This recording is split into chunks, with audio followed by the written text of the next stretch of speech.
Vaovao mahakasika ny sosialy mponina kosa ny fotodrafitrasa momba ny rano sy ny fahadiovana miasa amin'izao fotoana izao dia tsy ampy intsony ny mponina mipetraka an-tanan-dehibe raha ny fitombon'ny mponina amin'izao sy afaka folo taona no jerena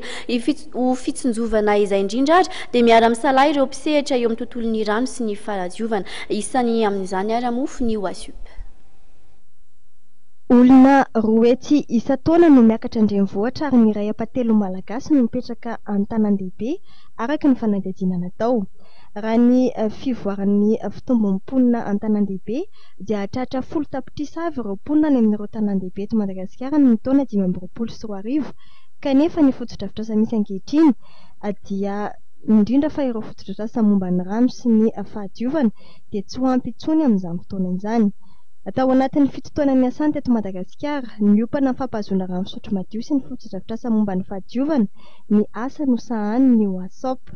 Tafiditra feno amin'izany moa ny fotodrafitrasa momba ny fahadiovana eto anivon'ny sekoly EPP Antomadinika 3G Angara izay notokanana omaly. Ny antony safidianana an'ity EPP eto amin'ny 3G Angara ity dia satria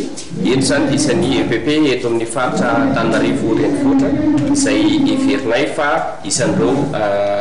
fokontany tena sahirana eto amin'ity commune antsika ity dia isan'ny anankiray ihany koa nandraisana ny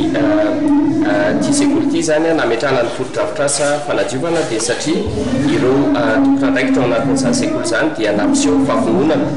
ny andraikitra mikasika ny fametrahana aloha zany ny lavapiringa fa eo ihany koa ny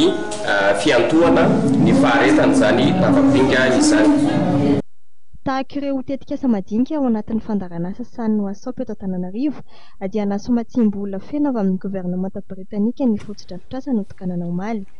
Misandrahaka amin'ny sehatra maro amin'ny fampahazoana rano fisotro madio sy ny fahadiovana ny fandaran'asa tanterahan'ny OASOP ary olona manodidina ny 10 hetsy eto Antananarivo no mpahazo tombotsoa amin'izany.